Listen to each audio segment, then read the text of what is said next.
Hi, I'm Rob. And I'm Angie. And together we are TwinFinity. That was another very emphatic we. Yes, it was. Yes. Well, I'm very emphatic about us. Yes. Yay. So I am already amused by our matching outfits because we did not plan this at all. I just put on this shirt because I was going downstairs to the basement for a workout with the weight set that I have.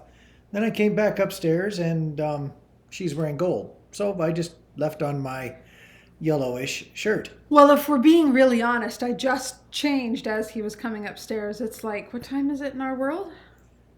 It's 4:45 in the evening, and I hadn't gotten dressed yet because it's Saturday and I didn't want to get dressed. To me, a weekend means, or a relaxing weekend means I don't get dressed on one day. I take a whole day and I just don't even go anywhere. But I actually got dressed for you. But I decided I was wearing this even before I knew you were wearing that because it's American Thanksgiving. And since we have American people watching us, I thought I would celebrate their Thanksgiving. And then you're wearing yellow too. So I thought that was just funny. We didn't plan that. Nope, not at all. It's amusing. Usually it's blue and pink. That's the odds-on favorite. Sometimes there's variations. Yeah. Today it's yellow and gold. Yep. Then again, a lot of people call gold yellow. Well, it's a form of yellow, I suppose. Yeah. It looks, something's out of whack. It feels like it's... Might be just an angle perspective through the camera. Yeah. I can't fix it because I can't work backwards. That's also shows that we don't plan a lot before we turn on the video. Let's do it. So before we start, our little story of the day is a fun one that Rob had the idea of. So I'll let you share it. Okay. If you saw our last video, you'll know that Angie had broke her foot. And she's now recovering from that. She can take a few steps here and there. I don't have a boot on anymore. Don't have a cast on anymore. And I actually just took it off yesterday. Yeah, so it's now on the move real slow, walk real careful routine. But for a while there, it was really hard for Angie to do anything. And I'm not much of a fan of going grocery shopping by myself because I tend to buy my stuff and she tends to buy her stuff, but occasionally she buys my stuff, but I don't buy her stuff very often. So when it comes to foods and whatnot, I really wanted Angie to come grocery shopping. So we put together a plan. I call it our little train. Angie uses a four-wheeled walker for kneeling on for zipping around when she can't put her foot down on the ground. And I'm not sure if I came up with the idea. You came up with the idea. I thought that because you're an engineer type of brain. I thought that I would push Angie with her kneeling on the walker, and she would have the grocery cart in front of her so that I would be pushing Angie and she would be pushing the cart. And you wouldn't believe how well that works. We can do U-turns in the aisles and everything. Angie's got a picture of what we look like. People thought we were odd, weird, strange. I don't know how well it'll show up. But yeah, there we are with our grocery cart and it's kind of got a glare to it. But anyway, You get the idea. And you may even notice that my walker that I was using is pink. And I did not specifically pick that. I actually work at a place that we have walkers and crutches and stuff like that all over the place. So I had 4 walkers to choose from, and I only chose the pink one because it was the lower one and I'm short, so I needed something small. And I just happened to get the pink one. Just happened to be the pink one. Yes. Now, if the pink one would have been the tallest one, I might have taken it anyway. She might have still taken it anyway, just because it's pink. Well, if you're going to be 6 to 8 weeks using it, you might as well have something that's going to give you joy. I would think that the ability to be mobile is joy enough. Well, but colors are important to girls. So yeah, that's been our fun entertainment. Rob reels me around the grocery store. We just did it last night again, actually. And we were like, well, this might be the last time because I'm just starting to be able to walk. It's just been walking around the house and very gingerly and very slowly. So I don't know, maybe next weekend I'll be ready for for longer distances. Then or again, maybe not. Maybe not. So Yeah. it might not be the last time. But Yeah. then again, maybe next weekend we'll have very little on the grocery list and I'll be able to handle it on myself. So it might be 2 weeks before both of us go grocery shopping again. Yeah. So that's our crazy story. This is the fun you do when you break your foot. And you have a wonderful husband that'll take you everywhere. I have to admit that going through the grocery store, I've never seen anybody do what we were doing. And there was lots of people that were looking at us and cracking a smile and looking away and just whatever. And other people that were just like, what the hell are you two doing? Because they didn't see the cast on my foot. They didn't really get what we were doing. Yeah. It's okay. We had fun. We had fun. And a few people did comment along the way. Yeah. We even had a nice lady willing to take our picture. That's right. That's right. I think she called us cute or something. Yeah, something like that. I guess we were. Yeah. So anyways, that's our story. Back to American Thanksgiving. Before I forget, I just wanted to wish you, I know it's like over, but a lot of people celebrate it the whole weekend long. So happy Thanksgiving if you are celebrating right now. We're in Canada, if you don't know that. So our Thanksgiving was a month ago. We celebrate in October. Yeah, because we turned into winter a little bit sooner, we thank the end of our harvest a little bit sooner. Yeah. So yes, happy Thanksgiving if you're celebrating. So now we should dive into questions because we have a few and we got a big long one to start with. Yeah, there's about a third of the page on the first one. Yeah. Okay, are we ready? I think so. Let me change how I'm I can't sitting. quite do that yet. I got on bare feet and I've already got You one. have on bare feet? Rawr, bare feet. You put your bare feet on? Yeah, I put my bare feet on. Okay. Oh. I have on bare feet. I have on shoes or socks. You don't have on bare feet, but okay. You start out with bare feet, then you don't have bare feet anymore. That's just a funny way to say it. Here, I'll show you what the problem is. Oh, they're cold. Yeah. Do you want a blankie? No, I'm okay. Okay, good. I can't cross my legs yet. I'm No, afraid no, to don't, tuck don't, my don't. toe in. Yeah, don't push it. Okay. She's trying to push the boundaries of healing. Oh, I think I can do this I'm now. 6 weeks. I'm tired. It's time to go. I got a life to live again. I realized the universe was saying slow down. I did. I really slowed down.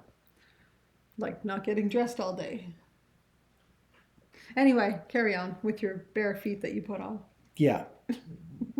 Now my other foot's getting cold. Okay, can you comment on the physical differences between twins? My twin is physically the man of my dreams, but I say dreams because I can't imagine someone like him wanting to be with someone like me. He is extremely handsome, athletic, and very physically fit. I, on the other hand, am average. I enjoy being physically active like him, but I am definitely not athletic, as in clumsy and uncoordinated. I have tried unsuccessfully throughout my life to be a fit person, even before meeting him, but I have an old knee injury that has given me limited range of motion in one leg, and I have a hormonal imbalance that I recently found out about, which explains why it is impossible for me to lose weight no matter how hard I try. After 5 years of separation, I spent time last year with my twin in 3D, but I was never really comfortable because I couldn't imagine him ever really wanting to be with me. When my breast cancer came back towards the end of the year, he ghosted me and I haven't heard from him since, which further made me feel like I was never good enough for him physically. I'm trying to heal these feelings and learn to love my body as it is, but my body seems so broken that no matter how hard I work to change it, it just doesn't seem to. What is really the purpose of the stark physical differences between twins?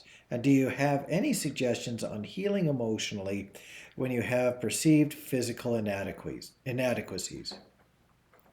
That's a great question. And I think very common for twin flames, whether it's physical stuff like this or it's monetary where one of you makes more money than the other or all sorts of contrasting things.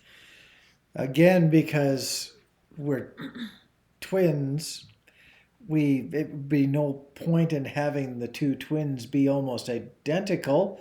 or else they wouldn't be having very much for different experiences, which is one of the theories behind why we become twins, is so that we can accelerate feeling differences. Totally.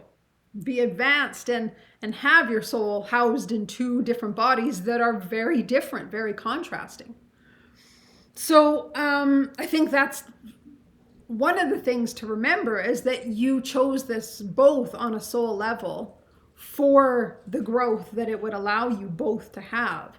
Another thing that's important to remember is you're attracted to each other because of your soul, not because of your physical appearance or physical abilities. I don't know if you followed us for very long, but Rob and I have shared, I don't know if it was in our story videos or when it was, but we're not each other's type. Like neither of us would really be attracted to the other person in a normal situation, because we're just not, this is not our types. I leap up mountains in a single bound, or 35,000 single bounds. A single bound. Yeah. It's true. Yeah. Leap. Yeah. Leap. Yeah, a leap that takes hours on end with numerous contacts along the way. And I don't. And I can so relate with this person and this question, because I used to feel completely inadequate to Rob when we were first together way back in 1997. Because like you, Rob, super physically active, and especially back then, he was so incredibly intense. He could climb a mountain in like 2 hours, and I'm like, oh my God. And first of all, I hadn't even had mountain climbing experiences like he had.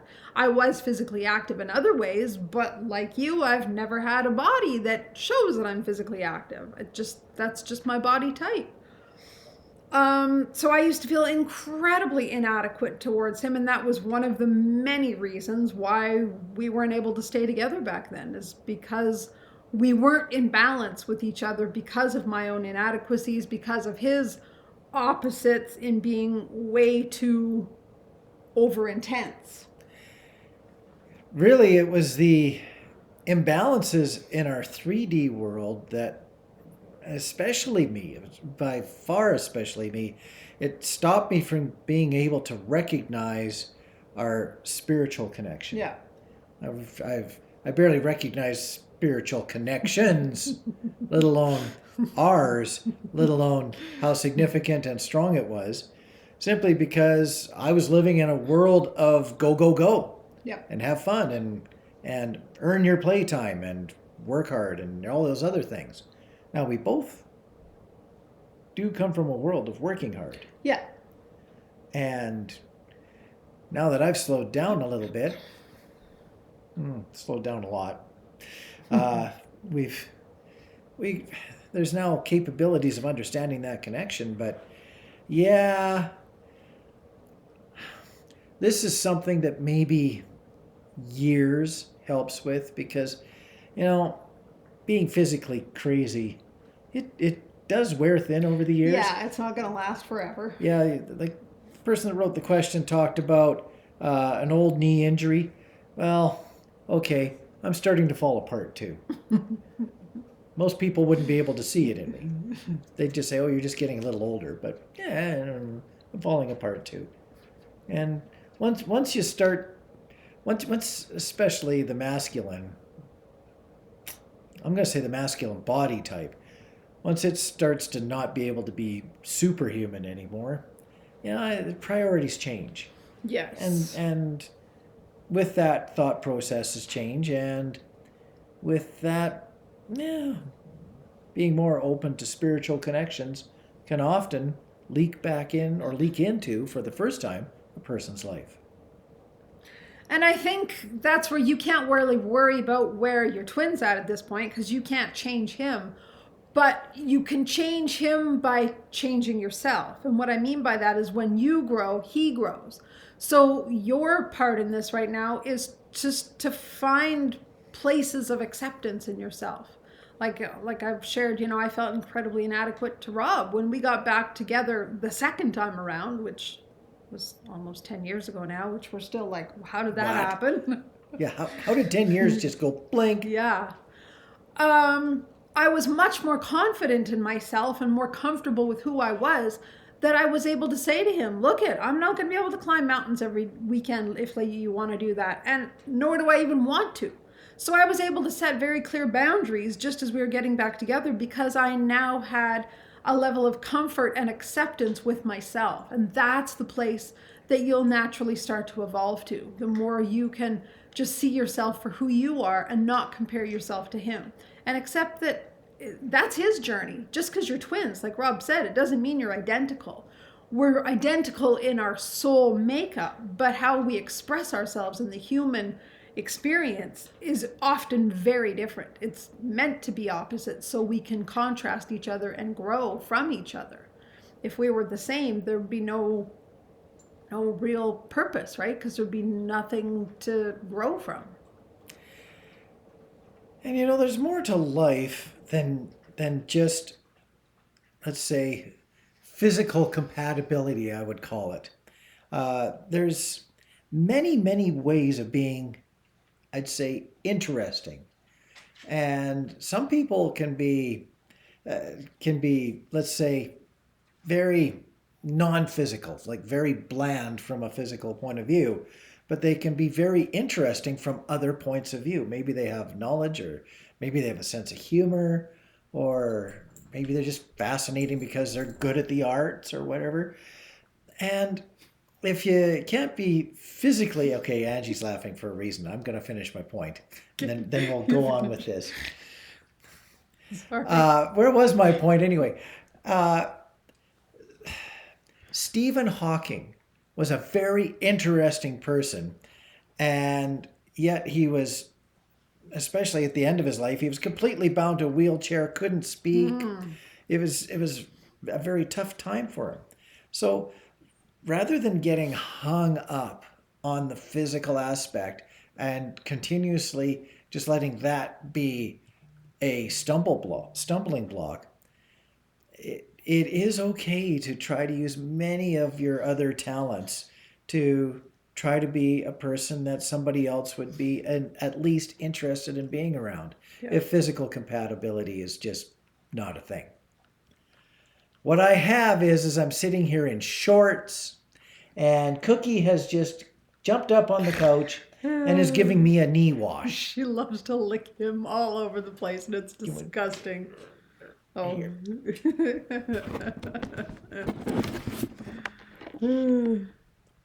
There is a knee wash. Complete.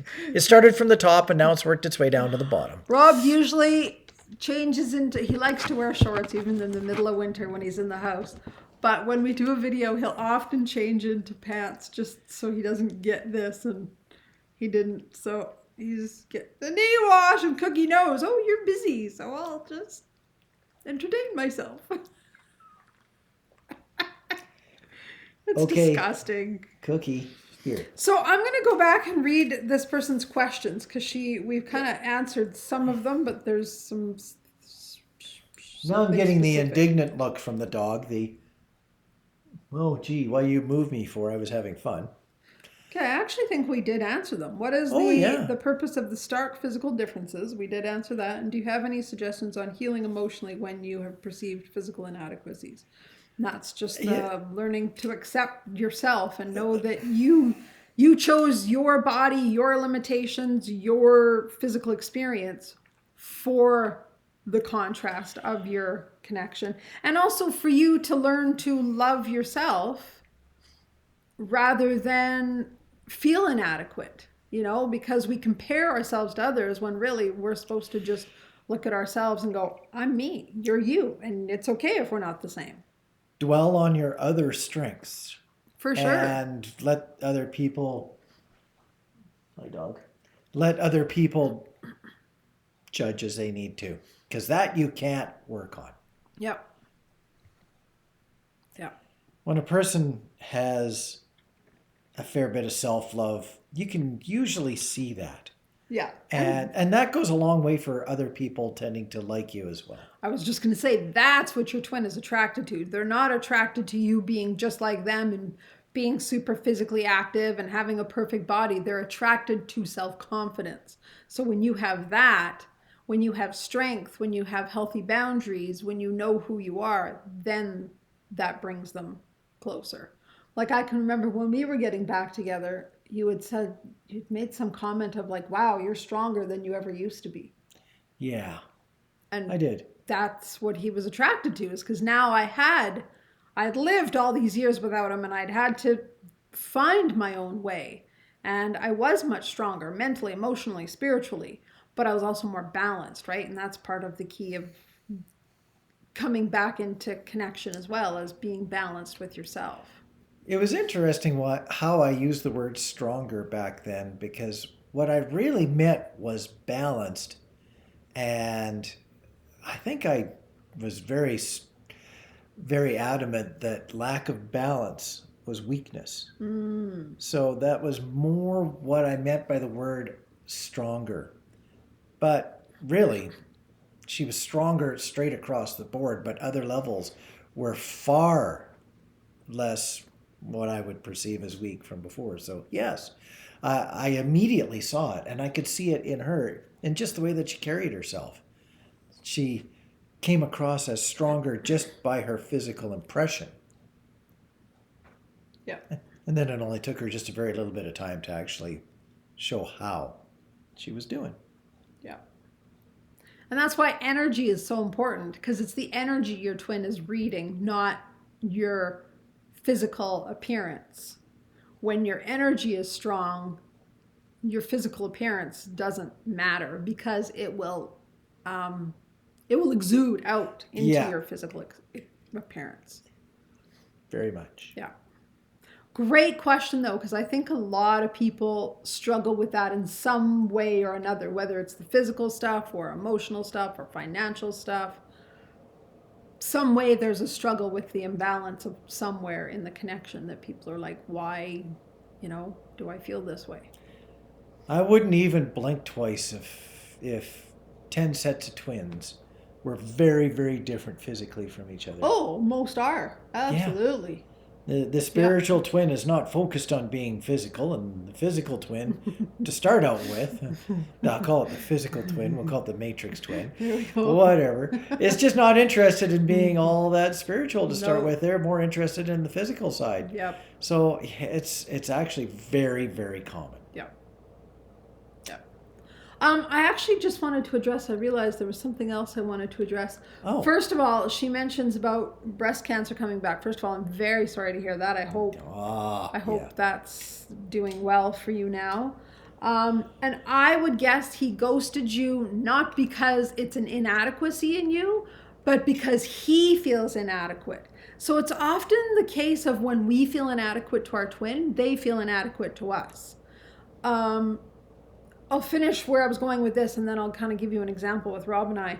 But I would suspect he didn't know what to say. He felt so probably distraught about you being physically unwell that he had to pull away, because he didn't know what to do. He didn't know how to be there for you, support you. Embarrassment is a tough thing to handle. People just tend to go away from embarrassing situations. And oftentimes, when you're in an embarrassing situation, you wish you weren't there. So if a person wanted to be compassionate but didn't know how, because they didn't know what would be actually the definition of being compassionate, or how to respond or how to be there, they might just find it far easier to just not be there. Yeah. It's like when you go to a funeral, how do you tell someone's significant other that, yeah, I get how you feel, when you actually have no idea how they are feeling, because it's such a personal thing. Yeah. It's sometimes really tough to express condolences, as an example. I'm gonna bring Cookie into the picture. There we go. So yeah, my intuitive sense is it's not even about you. And again, because of our own insecurities, we read into it from our own lens, right? Whereas if you can look at it from his lens, he's feeling insecure himself because he doesn't know what to say, how to be there for you, how to support you. So if you can just see it from that perspective and know that he's got his own stuff, right? Just because he portrays he's perfect and wonderful on the outside doesn't mean he is on the inside. That goes back to that running comment that when I was doing lots of marathon training, a guy came up to me and we were talking about running, and he said, "So you're doing all this running?" And I said, "Yeah." And he says, "Well, what are you running from?" And Yep. I was not necessarily excited about that comment. Just gonna pet the dog for a moment, but at the same time, it was very thought inspiring. I thought about that comment for a long time, and it still comes back to me. So sometimes when people are overly active, it's because they're overly trying to balance off something that's not well balanced in their own life. Yep. Now, I was going to share an example of you and I can't remember what it is now. Sorry. I should have mentioned it while it was in my head. Blanked out. Yep. It'll hopefully come back. Okay. Okay. I'm going to go on to the next question. Yeah. The next question looks like the alter ego to the first one. Very short. Ready? Yeah. Is grid work linked to template clearing, or are they separate missions? I'm actually really glad that this person used the word template, because in the last question, I wanted to use that word, but I couldn't remember it. We have a video that we talked about the different templates that twins are here to clear, and one is exactly what this last question was about the physical body and all that kind of stuff. So I will link that video in case it's helpful to anybody, but very appropriate. Once again, it's always amazing to me how the questions are just divinely in the right order. My initial response to this question is template clearing is a lot closer to the self, and grid work is a lot closer to the collective. That's a good way to put it. In my realm. Now, of course, if you're working on yourself, you're working on the grid, and if you're working on the grid, you're working on yourself. But I would consider them a bit further apart than closer together. Yeah, to me, template clearing is much like the other question was about. We're clearing templates for the collective of, you can only be with somebody who's of the same culture as you, or the opposite gender of you, or that's the same physically fit as you, or same monetarily. Those are templates that our society has said these are the rules of construct that you must play in.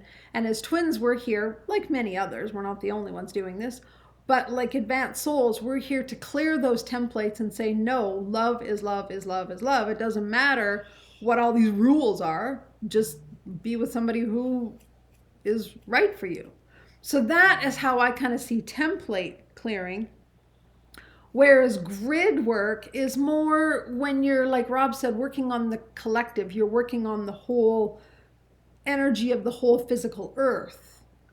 Template clearing, you're working on specific things that are constructs in the human realm, but grid work is working on like the whole planet, or working on parts of the planet to clear it.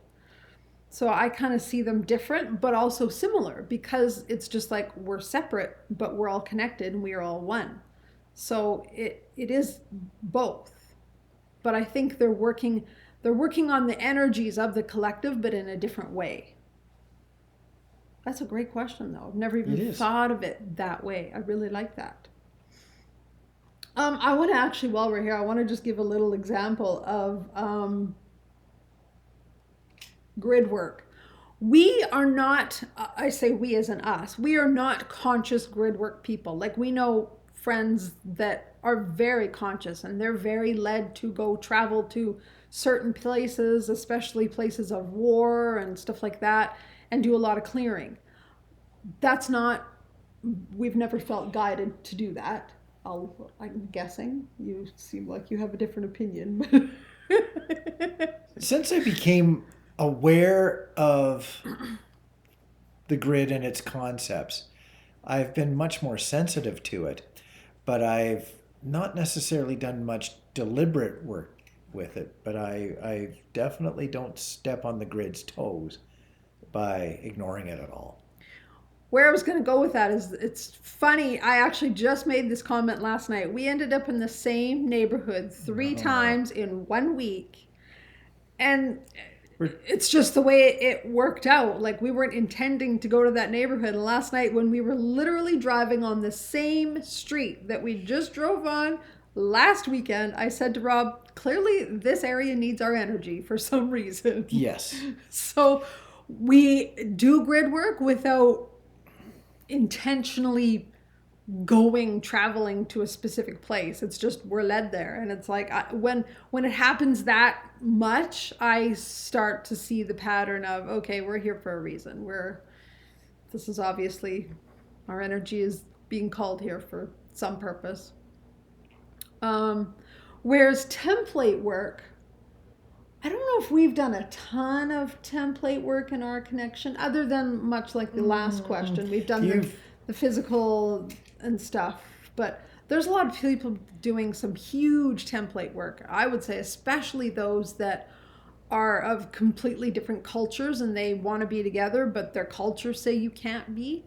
That's huge template work. Or those of a different gender wanting to be together. You know, two males, two females, having to change those templates. That's some really tough template work that they're doing. So we haven't had to luckily do a ton of template work that I feel anyway. No, I think most of my template work has been almost between lives because I've had a lot of military lives, and in this life I've stayed away from it. So this life has been a relatively different template than a lot of my other experiences. Yeah.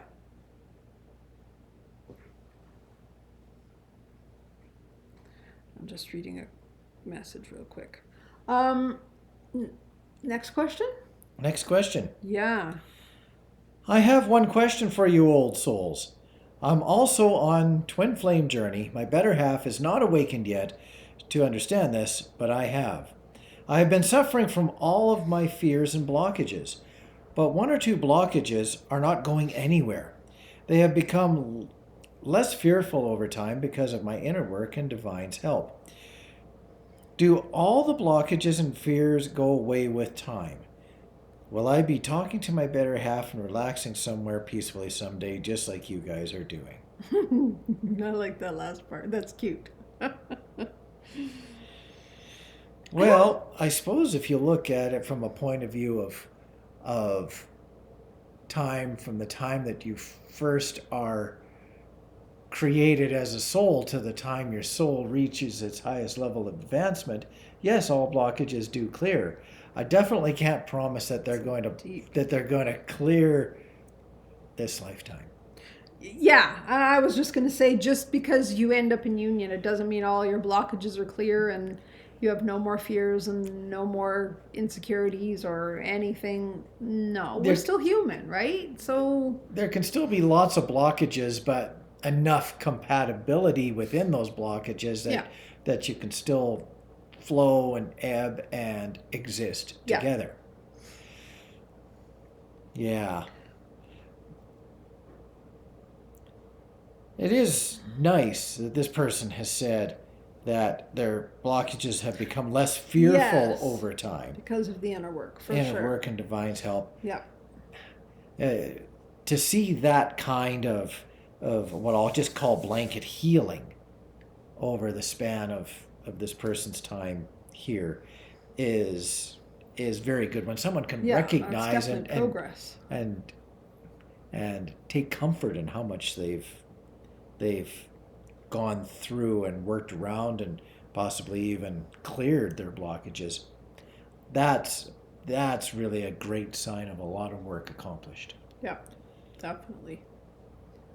But I think often people feel like you have to be perfect and you have to have everything healed before union will happen. And you don't. No. Number one, because you're human and there's always going to be stuff. And number two, because even though you're human, you're also a soul. And even as a soul, you're always growing, you're always learning, you're always advancing. So there's never an end goal.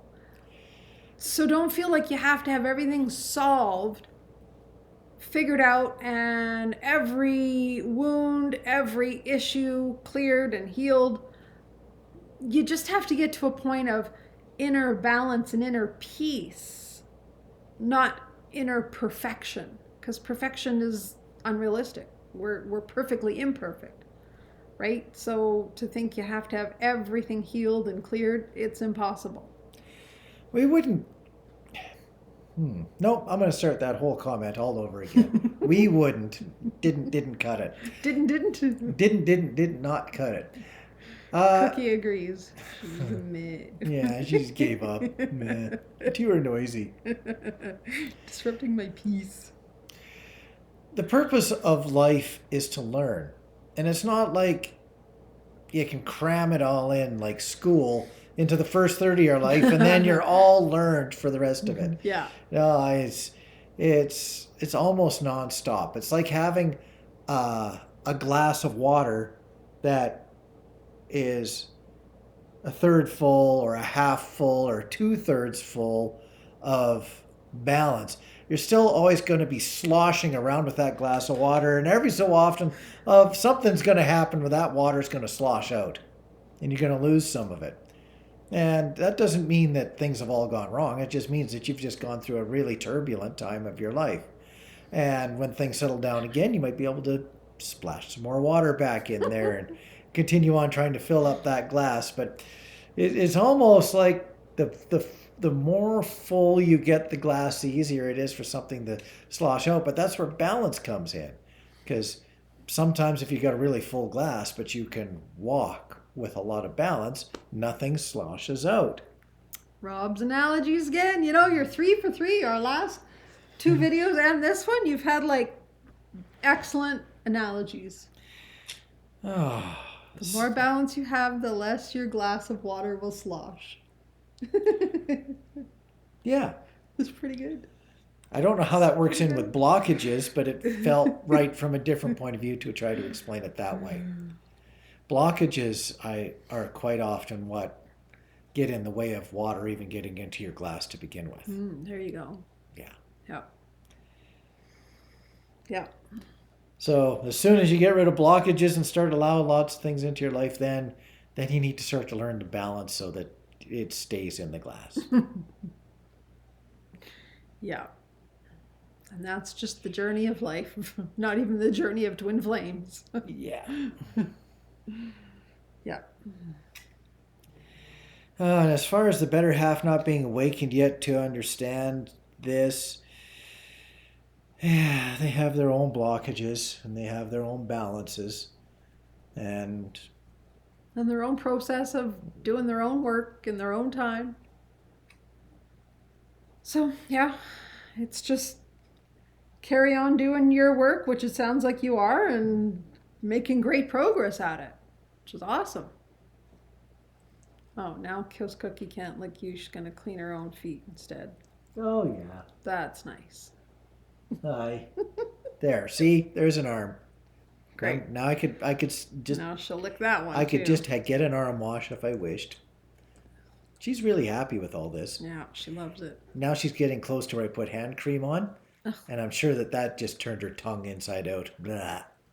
All right. Next question. Now she's going to be all indignant again that I took away her arm to wash. Uh-oh, video number 37. Okay. Not that I remember. Well, they even titled it, The Love and Challenges After Union. See, we even talk about after union. It doesn't mean everything's perfect. You still break your feet. Oh, yeah.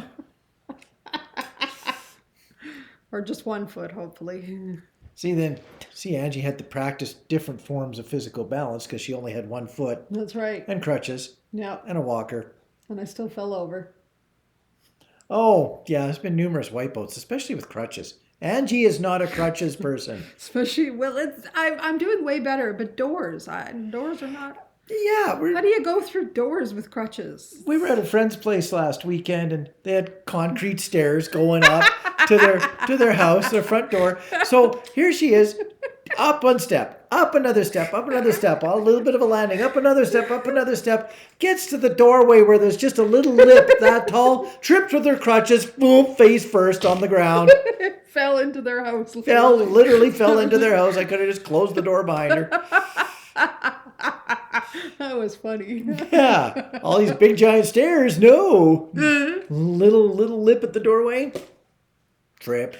Yeah. Anyway, I don't know if that has to do with that, but it's funny nonetheless. Oh. Okay, what's the question? The question, oh yeah, we were going to read the question. We didn't even get that far. Yeah. We were in the challenges after union, but that's where we got hung up. Yeah. Falling into doorways. I was just watching your video number 37, The Love and Challenges After Union, and you talk about being full of energy and spending time together. I've noticed that spending time with my twin, or just being in the same room, feels like my body is a live wire. I feel charged, like my arms and body is slightly unnoticeably vibrating, and I don't know where to put the energy sometimes. Yes. Yeah. Does this ever go away, or do you just get used to having more energy? It goes away. Okay. Doesn't go away. Okay, well. This immense amount of energy used to be one of the reasons why I ran in the beginning. I just couldn't embody it. Totally. Completely. Yeah. It's like so much energy and you don't know what it is. You don't know what to do with it. And it's terrifying and overwhelming and amazing all at once. And you're just like, And reading on with the question, and it still freaks me out a little. Mm-hmm. You're going to get grody tongue. Now she's going away. What are your tips for embodying the energy of union or expanding the range of energy my body can hold so I don't freak out every time we are in the same room? Great question. That is someone who is really feeling the connection. Yeah. Yeah, it's one thing to notice the connection. It's another thing to really feel it. Yeah. And I used to feel the energy just almost uncontrollably as almost kind of like a little bit of a sugar buzz. I just didn't know what to do with it. Yeah. Like you're literally vibrating. Yeah. And I talk just because I needed to talk and uncontrollably. You tell bad jokes. Just to try to dissipate energy. Yeah. I'm a little bit better at this now. No, you still tell bad jokes. It's not what I meant.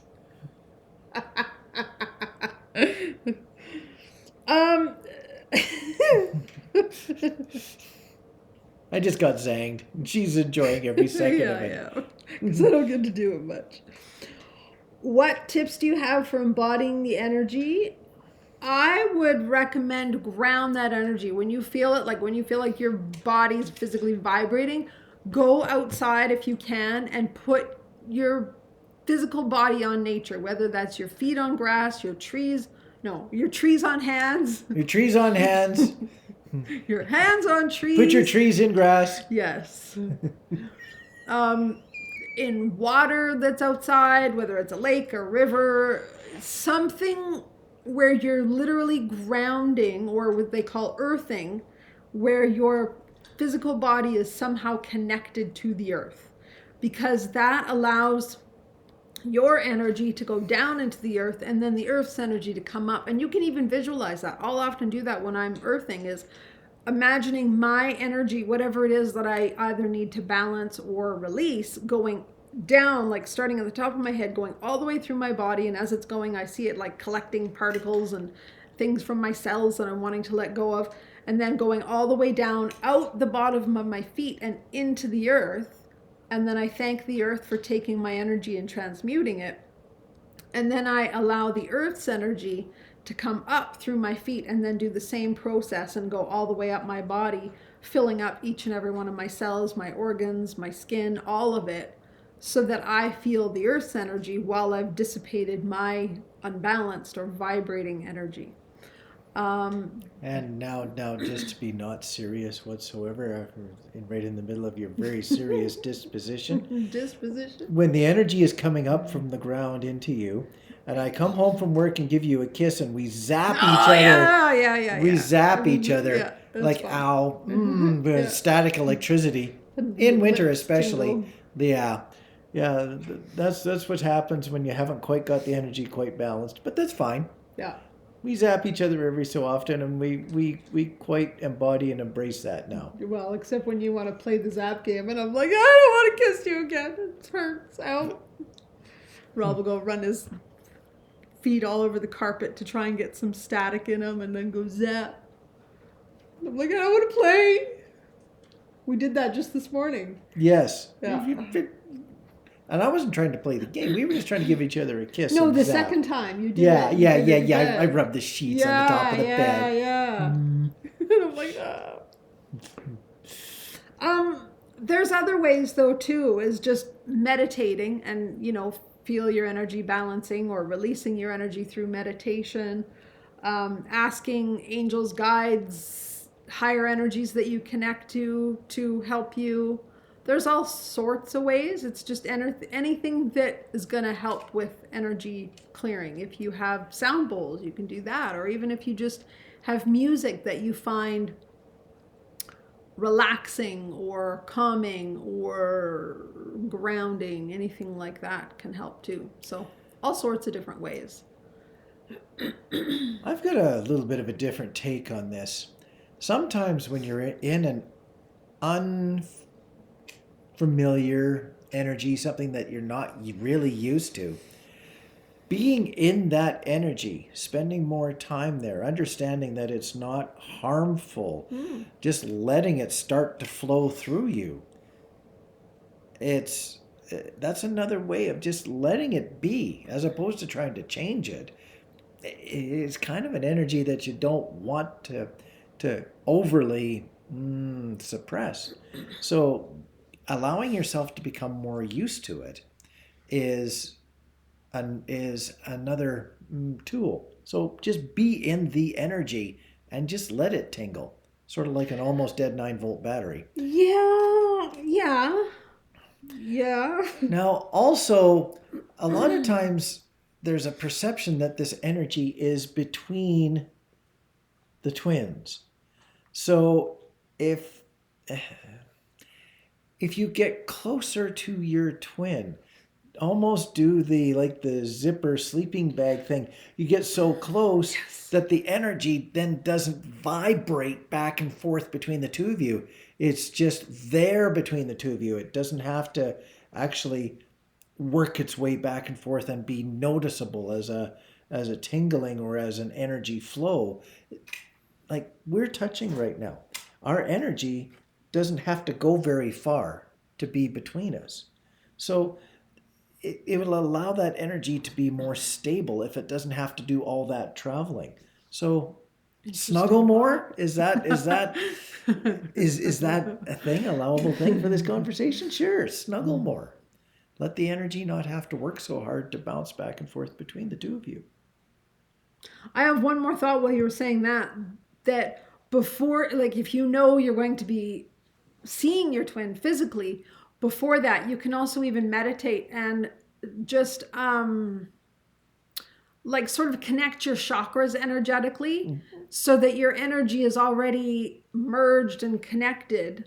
Like one of the things I always do before we start a video is I just imagine our energies like blended so that we can share things to serve you best. So you can do that, energetically on your own before connecting with your twin physically, is just connect your energies, allow them to merge ahead of your physical merging so that it's not so intense. I hope that makes sense. Yeah. Okay. Yeah, yes, you're right. Another way of just letting the energies be themselves and not having them be so scratchy. Yeah. I wish I'd known all that when we were together before, because it was so overwhelming sometimes. I was totally the runner, and that was part of why the energy was just like so intense. Oh my God, it was a lot. And yet, I've never had a uncomfortableness with our energy. I've always gone, hey, this is interesting. I guess I've been filled up with it. That's interesting. I need to give you some filling energy instead of just taking it from you. Meh. It's not very nice of me, is it? No, it's not that you took. It was just a lot of just too buzzing. much. It was like, yeah. And maybe it's those of us that are highly sensitive that feel it more. That could be too. Yeah, that's true. Yeah. Yeah. Excellent questions tonight. I'm Oh, really I'm- enjoying these. How's our to unattach? How's our time? Oh, 50. We got one more. I think we do. One more in us. Okay, we can merge back together. Hey, Hey, you're Angie with a Y. I like it. Angie. No. Okay, read the question. Hi, Rob and Angie. Since I've started with the journey, I've always dreamt of my twin flame. Dreams where I couldn't reach him, or dreams where he couldn't see me, and I just wanted him to talk to me and see me. Late on the journey, during periods of union, I used to dream of us together, talking, etc. However, since we are again in no contact, I dream of him now, but he's the one that seems unable to reach me in dreams. He wants to talk to me, to see me, but I'm the one who looks at the other side. I hope that you can understand me despite of my bad English. Sorry for that. It's That's okay. great. First of all, I didn't find your English bad at all. And I think that's so profound that you have these detailed of dreams.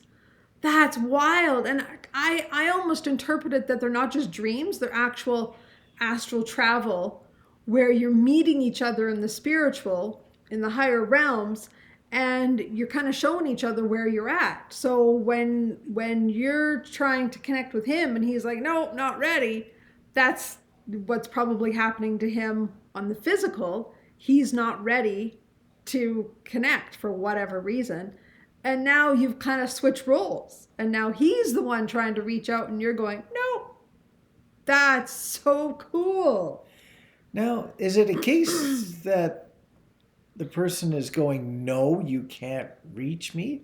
Or is it a case that there's been a change where the energies are misfiring by each other? That could be. I could say it's a lack of alignment. Like where it's, yeah, lack of congruency, alignment, for sure. Yeah. For sure. Like when one's up, the other's down and vice versa. You just never can be both down or both up at the same time. Yeah. Yeah. Yeah, and I think it's just also showing that there's just more work to do. And not to say that that's a bad thing, right? We often interpret work to be like, oh, well, we failed. We're not there yet. But it just means there's still more changing to do to come into alignment. But that you are changing because when one is reachable, the other one's not, and vice versa. So it's just showing that you're both changing. It's not like you're always trying to reach out to him and he's the one always not interested or not available. It's going both ways. So I think that's great. That's showing that there's progress, there's change, there's shift happening. Not shit, shift happening. Just for clarity's sake. Why are you looking at me like that? I just clarified. Bleep. It's too late. I've already said it. You can't bleep me. So it's just, again, showing you where you're both at. It's like you have these dreams that are giving you like a metered visual, if I can use that word, a metered example of where you're at. So it means you're working on coming into alignment and you're both changing your energies. So eventually you'll get into where you're both at the same place at the same time energetically. I think that's so cool, though. And you've answered that question so well, I don't even really want to add anything to it. That's shocking. Yeah, I just don't have a different perspective on it.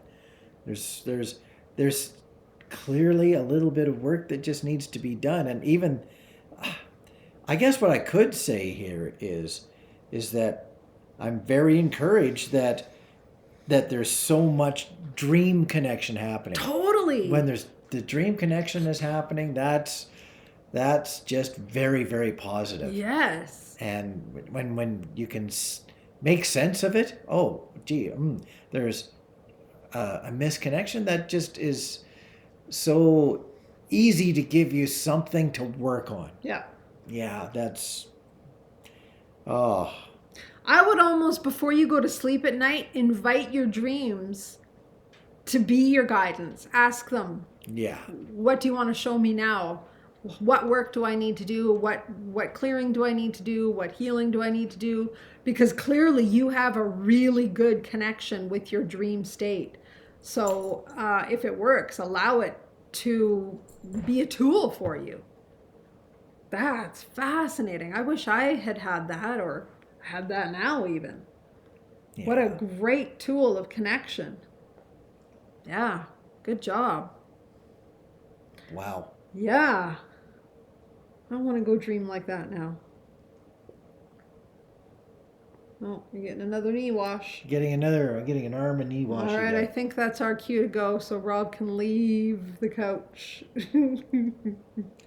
Poor dog. I don't think the dog is actually feeling quite right. No, she's not. Her eyes are all goopy again. Yeah, it's because of the cold weather. She doesn't do well in the cold. She's 14, so. I don't do well in the cold. Yeah.